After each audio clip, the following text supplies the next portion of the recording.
Shalom Pak Bambang, saya mau izin bertanya, apakah Trinitas itu Tritaisme? Mohon pencerahannya. Terima kasih pertama Pak John dari Paroki Santo Ignatius. Mengapa Trinitas? Apakah itu bermakna Tuhan itu tiga? Ini memang kesalahpahaman yang sudah begitu begitu parah lah istilahnya itu. Maka sebetulnya untuk menembus itu ya dengan dialog. Salah satu yang Bapak sampaikan itu rumusan yang menurut saya cukup sederhana, meskipun tentu tidak berhenti sampai di situ, ya.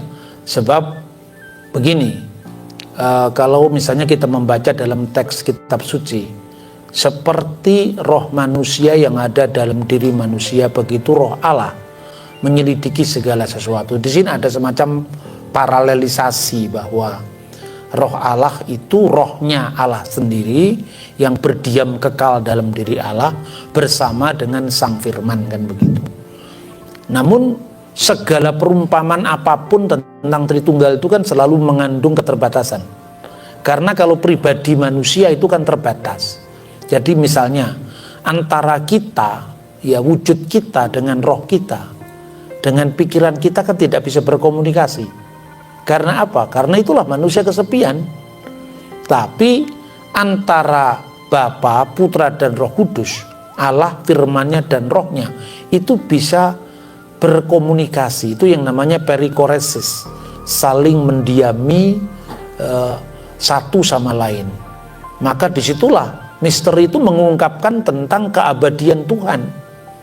Allah itu kasih misalnya. Kalau Allah itu kasih, berarti kasih Allah itu sekekal Allah dong. Karena kasih itu kan memiliki objek. Harus ada objek. Ada yang masih, ada kasih, dan ada yang dikasih. Lah kalau kasih itu tidak kekal, berarti kasih Allah bertepuk sebelah tangan. Lah siapa yang dikasih Allah? Ya manusia. Ya malaikat lah. Malaikatnya belum ada. Manusianya belum ada, yang dikasih siapa? Yang dikasih ya Sang Firman. Lah itulah misteri Yohanes pasal 17 itu. Ya makanya Yesus itu sudah ada sebelum segala sesuatu ada, dan itu adalah sebuah pusat-pusat kesadaran dalam diri Tuhan yang nantinya terpaksa kita sebut sebagai persona. Sekalipun kata person dalam bahasa Inggris itu kan sebetulnya sudah rusak itu.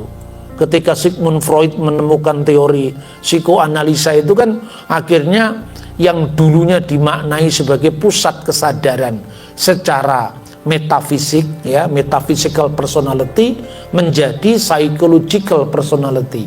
Nah, apa yang Bapak sampaikan itu paling tidak secara dasar ya seperti itu.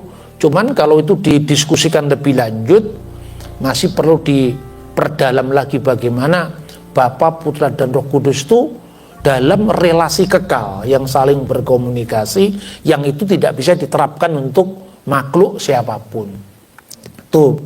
Terus yang kedua, tidak ada pikiran sebersit pun oleh para bapak gereja di awal yang mengatakan bahwa Tuhan itu tiga pribadi yang terpisah, itu tidak pernah ada.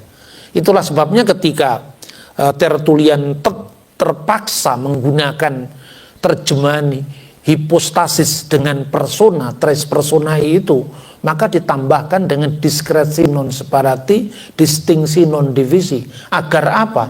Agar pribadi yang dimaknai untuk Tuhan itu tidak sama dengan pribadi ciptaan yang terpisah dengan segala keterbatasannya.